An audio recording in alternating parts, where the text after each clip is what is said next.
Welcome to miles points and passports. Hyderabad ഡയറീസിന്റെ മൂന്നാമത്തെ എപ്പിസോഡാണ് നിങ്ങൾ ഈ കാണുന്നത്. ഹൈദരാബാദിലേക്ക് ഒരു സോളോ ബഡ്ജറ്റ് ട്രാവൽ ട്രിപ്പ് എങ്ങനെ വളരെ ചീപ്പായിട്ട് ഹൈദരാബാദിലേക്ക് വരാം, എവിടെ താമസിക്കാനാണ്, ഹോട്ടലാണോ ഹോസ്റ്റലാണോ എന്നുള്ളത്, ഭക്ഷണം എവിടെയാണ് ചീപ്പായിട്ട് ഭക്ഷണം കിട്ടുന്നത്, ഫുഡ് എക്സ്പ്ലോർ ചെയ്യാൻ എവിടേക്ക് പോകണം തുടങ്ങിയ കാര്യങ്ങളെല്ലാം വളരെ ഡീറ്റെയിൽ ആയിട്ട് എപ്പിസോഡ് 1 and 2 പറഞ്ഞിട്ടുണ്ട്.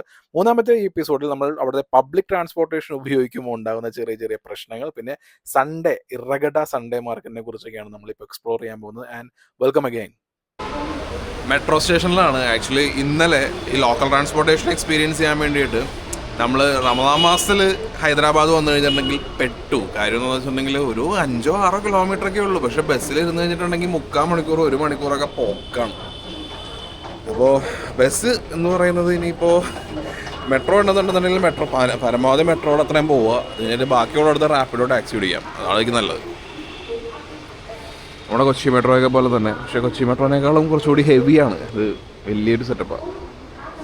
അപ്പോൾ ചൈതന്യപുരി ഇത് ഇവിടെ നിന്ന് പോയി കഴിഞ്ഞിട്ടുണ്ടെങ്കിൽ ഞാൻ താമസിക്കുന്ന ഹോട്ടൽ കാണാം, നേരെ മുമ്പിലാണ് കാണുന്നത്. അപ്പോൾ ഇവിടെ നിന്ന് ഒരു ഏതൊരു സ്റ്റേഷനിൽ ഇറങ്ങിയിട്ട് അവിടെ നിന്ന് മാറി കയറണം. എന്നാലും കുഴപ്പമില്ല. മെട്രോ എന്ന് പറയുമ്പോഴേക്ക് ട്രാഫിക് ബ്ലോക്ക് സഹിക്കാൻ പറ്റില്ല. എൻ്റെ പൊന്നോ രക്ഷയില്ല. പിന്നെ ഭയങ്കര എയർ പാസേജിങ് ഉള്ളൊരു ബസ്സൊന്നുമല്ല. ഇന്നലത്തെ ഒരു ദിവസം കൊണ്ട് തന്നെ ശരിക്കും പറഞ്ഞിട്ടുണ്ടെങ്കിൽ മനസ്സും എടുത്തു പോയി. മെട്രോ ഉള്ളൊരു ഞാൻ എന്താ വെച്ചിട്ടുണ്ടെങ്കിൽ ട്രാഫിക് ബ്ലോക്ക് കാരണമാണ് ഈ പറയുന്നത്. മെട്രോ ഉള്ള സ്ഥലമാണെന്നുണ്ടെങ്കിൽ മെട്രോയിലോട്ട് പോയി ഇറങ്ങുക, അവിടെ നിന്ന് റാപ്പിഡോയുടെ ബൈക്ക് ടാക്സി ആണെന്നുണ്ടെങ്കിലും എപ്പോഴും ഒന്നും കിട്ടില്ല. അതും ഒരു പ്രശ്നമാണ്. പിന്നെ എന്താണെന്ന് വെച്ചിട്ടുണ്ടെങ്കിൽ ഇവരുടെ ഈ സർജ് റേറ്റ് ഒക്കെ ഉണ്ടല്ലോ, സർജ് റേറ്റ് ചില സമയത്ത് നമ്മൾ വാവിളിച്ചു പോകും. ആ രീതിയിലൊക്കെയാണ് വരുന്നത്. അപ്പം ഇതൊക്കെയാണ് ഹൈദരാബാദിലെ കഥ. എനിക്ക് തോന്നുന്നത് റമദാൻ മാസം ആകുമ്പോഴാണ് തോന്നുന്നത് ഇത്രയും തിരക്കും കാര്യങ്ങളൊക്കെ ഉള്ളത്. ബാക്കിയുള്ള ദിവസങ്ങളിൽ ഇത്രയും ഉണ്ടാവുന്നില്ല. കാരണം വൈകിട്ട് 4 മണി കഴിഞ്ഞിട്ടുണ്ടെന്നുണ്ടെങ്കിൽ പിന്നെ നോക്കണ്ട, നിങ്ങൾ ഒരിക്കലും കറക്റ്റ് ആ സമയത്തേക്ക് എത്തില്ല. മെട്രോ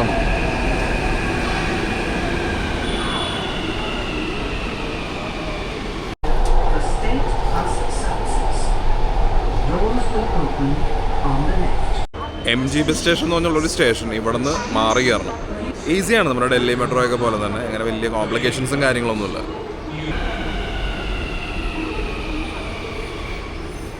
അങ്ങനെ സ്ഥലത്തെത്തി. ശരിക്കും മെട്രോ ആണ് ഏറ്റവും ഈസി ആയിട്ടുള്ളത്. ഫോൺ പേ ത്രൂ നമുക്ക് സിമ്പിളായിട്ട് ടിക്കറ്റ് എടുക്കാം. റോഡ് ബസ് പോകുന്നതിനെ കുറിച്ച് ചിന്തിക്കേ വേണ്ട. കാര്യം എന്ന് വെച്ചാൽ അത്രയ്ക്ക് തിരക്കാണ്. അതായത് റോഡിൽ തിരക്ക്. നമ്മൾ കിടന്ന് ട്രാഫിക് ജാമിൽ ഇരുന്ന് പൊഴുത്ത് അയ്യോ രക്ഷയില്ല. ഇതാകുമ്പോൾ AC ആണ്. വലിയ വ്യത്യാസമൊന്നുമില്ല. കാരണം എന്താണെന്ന് വെച്ചിട്ടുണ്ടെന്നുണ്ടെങ്കിൽ മിനിമം ഒരു ബസ്സിൽ കയറി കഴിഞ്ഞിട്ടുണ്ടെങ്കിൽ 45 രൂപ ടിക്കറ്റ് കൊടുക്കേണ്ടി വരും. മെട്രോ 50 രൂപ. ആ ഒരു വ്യത്യാസമേ ഉള്ളൂ. ഈ മെട്രോ സ്റ്റേഷൻ ഇറങ്ങി വന്നപ്പോൾ നേരെ ഒരു തിയേറ്റർ, സപ്തഗിരി 70mm AC, ആൻഡ്രിയയുടെ ദ ഫോറസ്റ്റ് എന്ന് പറഞ്ഞൊരു സിനിമയോട് പ്ലേ ആണെന്ന് തോന്നുന്നു. നിറച്ച് തിയേറ്റേഴ്സ് മാത്രമേ ഉള്ളൂ.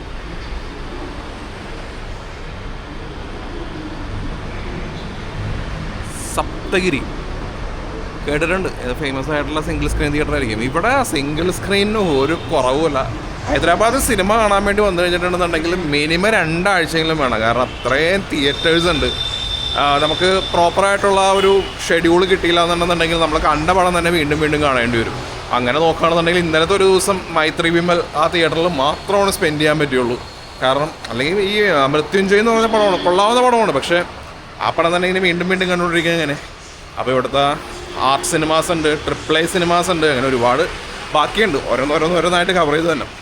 ഓക്കെ, അങ്ങനെ ഇറഗഡ സൺഡേ മാർക്കറ്റിൽ എത്തിയിരിക്കുകയാണ്. ആക്ച്വലി ഇറഗഡ സൺഡേ മാർക്കറ്റിൽ കിട്ടാത്ത സാധനങ്ങൾ ഒന്നും തന്നെ ഇല്ല എന്നാണ് ഹൈദരാബാദ് പറയുന്നത്. ഞായറാഴ്ചകളിൽ മാത്രമേ ഉള്ളൂ. സൺഡേ മാർക്കറ്റ് എന്ന് പറയുമ്പോൾ തന്നെ അറിയാമല്ലോ, ഇവിടെ ഒരുപാട് സാധനങ്ങൾ മോഷ്ടിച്ച മുതലാണ് എന്നാണ് പറയുന്നത്. വളരെ ചീപ്പാണ്, വളരെ ചീപ്പാണ്. നമുക്ക് iPhone 17 Pro Max വരെ നമുക്ക് ഈ പറയുന്ന ഇവിടെ അവൈലബിൾ ആണ്.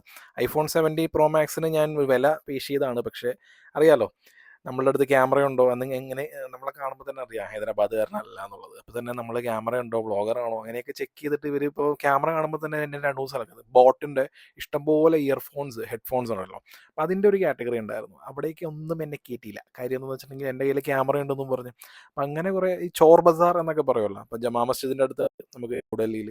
അതുപോലെ ഇറഗഡ സൺഡേ മാർക്കറ്റാണ്. ഇവിടെ ക്ലോത്ത്സ് ഭയങ്കര ചീപ്പാണ് കേട്ടോ. നോക്കുമ്പോൾ ചിലതൊക്കെ കണ്ടു കഴിഞ്ഞിട്ടുണ്ടെങ്കിൽ നമുക്ക് മനസ്സിലാവും ഈ പഴയതാവുമ്പോഴേക്കും ചിലർ അത് കൊടുക്കുമല്ലോ. അപ്പോൾ നമ്മുടെ വീട്ടിലൊക്കെ പഴയ തുണിയൊക്കെ ഉണ്ടോ എന്ന് ചോദിച്ചിട്ട് ആൾക്കാർ വരുമല്ലോ. അപ്പം അങ്ങനെയുള്ളതൊക്കെ ഡ്രൈ ക്ലീനൊക്കെ ചെയ്ത് അങ്ങനെ വരുന്ന പോലൊരു ഫീൽ ഉണ്ട്. പക്ഷേ ചിലത് ഒറിജിനലാണ്. അതാണ് ഈ ഇറഗഡ സൺഡേ മാർക്കറ്റിൻ്റെ ഒരു പ്രത്യേകത എന്തെന്നാൽ ഒറിജിനൽ ബ്രാൻഡഡ് സാധനങ്ങളൊക്കെ ഇതിനകത്ത് ഉണ്ടാവും. പക്ഷേ അത് കറക്റ്റായിട്ട് കണ്ടുപിടിച്ച് നോക്കിയെടുക്കാനുള്ളൊരു കഴിവുള്ള ഒരാളാണ് നിങ്ങളെന്നുണ്ടെങ്കിൽ ഇറഗഡ സൺഡേ മാർക്കറ്റിൽ നിങ്ങൾക്ക് വളരെ ചീപ്പായിട്ട് ബ്രാൻഡഡ് ക്ലോത്തിങ്സും കിട്ടും. പക്ഷേ ഈ ബ്രാൻഡഡ് എന്ന് പറയുന്നത് ഒന്നെങ്കിൽ ആരെങ്കിലുമൊക്കെ യൂസ് ചെയ്തിട്ടുണ്ടാവും, കാണുമ്പോൾ പുതിയ പോലെയൊക്കെ ആയിരിക്കും, പക്ഷേ അത് യൂസ് ചെയ്തതായിരിക്കും. അതല്ലാതെ നമുക്ക് ഇത്രയും വില കുറച്ചൊക്കെ എങ്ങനെ കിട്ടും? പിന്നെ ഒരിക്കലും യൂസ് ചെയ്യാത്തതാണ് എന്നുള്ളൊരു സെക്ഷനിലും അങ്ങനെയും ഒരുപാട് കൗണ്ടേഴ്സും കാര്യങ്ങളൊക്കെ ഉണ്ട്. പക്ഷേ ഇത് നോക്കിയെടുക്കാൻ അറിയണം. നോക്കിയെടുക്കാൻ അറിഞ്ഞാൽ മാത്രമേ നമുക്കതിൻ്റെ ഗുണമുള്ളൂ. ആ ഒരു കഴിവുള്ള ആളാണ് നിങ്ങളെന്നുണ്ടെങ്കിൽ ഓക്കെയാണ്. എന്നെ അട്രാക്ട് ചെയ്ത സംഭവം ഇതാണ്. ये पूरा इंडिया का है? हाँ सर, पूरा इंडिया का भी है, फॉरेन्स का थोड़ा बहुत रहता, ज़्यादा तो इंडिया में ही रहता। ये कौन सा? ये इंडिया का है? हाँ, ये टोकन रहेगा राम जी हनुमान जी का। ओ टोकन है। पूजाओं में रखते हैं इसको। ओ कॉइन नहीं है ना? भगवान उतरे हुए रहते हैं इसमें। ये सारे कॉइन्स है, ये दो छोड़ के बाकी पूरा कॉइन्स। British coins. बोलो माँ, बोलो भैया। 150 का एक रखा ढूंढा यहाँ पे।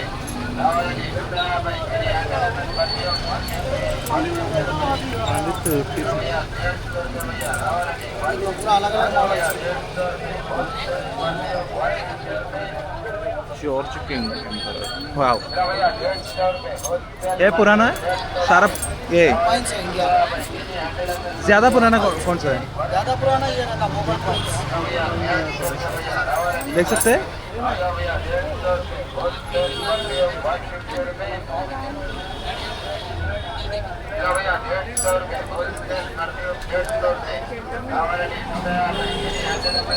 अच्छा, thank you so much. Coin collection ഒരു ഹോബി ആയിട്ടുള്ള ഒരാളാണ് നിങ്ങളെന്നുണ്ടെങ്കിൽ ഇവിടെ വന്നു കഴിഞ്ഞിട്ടുണ്ടെങ്കിൽ ഒരുപാട് വെറൈറ്റി കോയിൻസ്, ഇന്ത്യയുടെ ഏറ്റവും പഴയ കോയിൻസും കാര്യങ്ങളൊക്കെ ഉണ്ട്. വില റീസണബിൾ ആണ്. നമ്മുടെ നാട്ടിലെ പോലെ കത്തിയല്ല. ഉപ്പ് തൊട്ട് കർപ്പൂരം വരെ എന്നൊക്കെ പറയല്ലേ, അതുപോലെ ഒരു വീട്ടിലേക്ക് ആവശ്യമുള്ള എല്ലാ സാധനങ്ങളും കിട്ടുന്ന ഒരു മാർക്കറ്റാണ് ഇറഗഡ സൺഡേ മാർക്കറ്റ്. ആക്ച്വലി ഇത് കിലോമീറ്ററുകളോളം ഉണ്ട്. എനിക്ക് തോന്നുന്നു സെക്കന്ദരാബാദ് റെയിൽവേ സ്റ്റേഷൻ്റെ അവിടെ വരെ ഉണ്ടെന്നാണ് പറയുന്നത്. ഇറഗഡയിൽ നിന്ന് ഒരുപാട് നടക്കാനുണ്ടെന്നാണ് പറയുന്നത്. പക്ഷേ ഓൾമോസ്റ്റ് ഒരു 1.5 കിലോമീറ്ററൊക്കെ നടന്നു കഴിഞ്ഞപ്പോഴും ഞാൻ പിന്നെ തിരിച്ച് യൂ ടേൺ അടിച്ച് ഞാൻ നടന്നു. കാരണം ഒരുപാട് വെയിലാണ്. നിങ്ങൾക്കിത് കാണുമ്പോൾ തന്നെ അറിയാമല്ലോ. ഇവർക്ക് ഇത് ഓക്കെ ആയിരിക്കാം, പക്ഷേ നമുക്കിങ്ങനെ വെയിൽ കൊണ്ട് ശീലമില്ലല്ലോ. പിന്നെ ഇലക്ട്രോണിക്സ് എനിക്ക് പറ്റാവുന്നത്രയൊക്കെ വീഡിയോ ഒക്കെ ഞാൻ എടുത്തിട്ടുണ്ട്.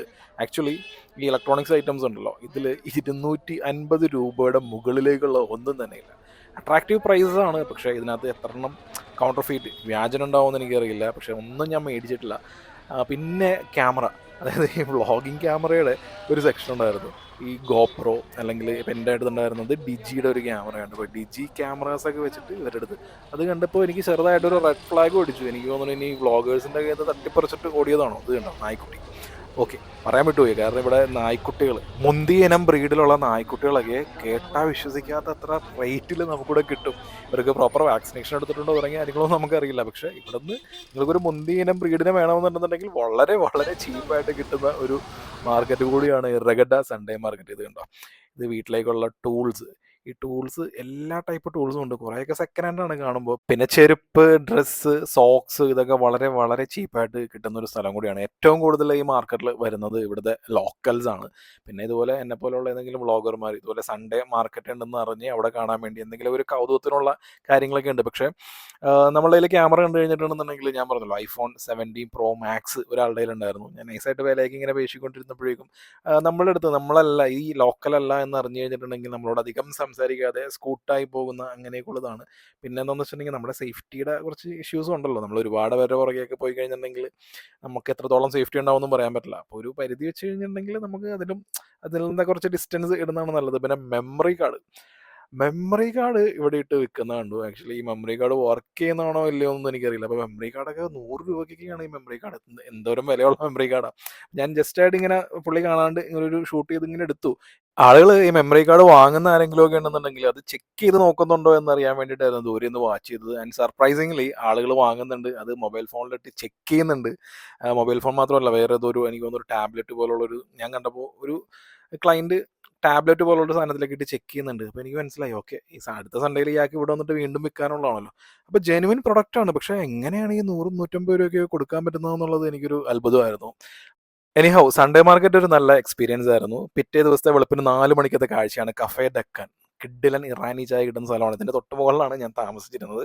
അപ്പോൾ വെളുപ്പിന് 4 മണിക്ക് ഒരു ടാക്സിയിൽ കയറി നേരെ റെയിൽവേ സ്റ്റേഷനിലേക്ക് പോയി അമൃത് ഭാരത് എക്സ്പ്രസ് പിടിക്കുന്നതോടുകൂടി എൻ്റെ ഹൈദരാബാദ് യാത്രയോട് അവസാനിക്കുകയാണ്. 6 ദിവസത്തെ താമസം, ഭക്ഷണം, യാത്രാ ചെലവുകൾ, അങ്ങനെ ഓൾ ഇൻക്ലൂസീവ് എനിക്ക് ഈ ട്രിപ്പിന് ചിലവായത് 7,823 രൂപയാണ്. സ്പ്ലിറ്റ് ഞാൻ വഴിയിട്ടേക്കാം.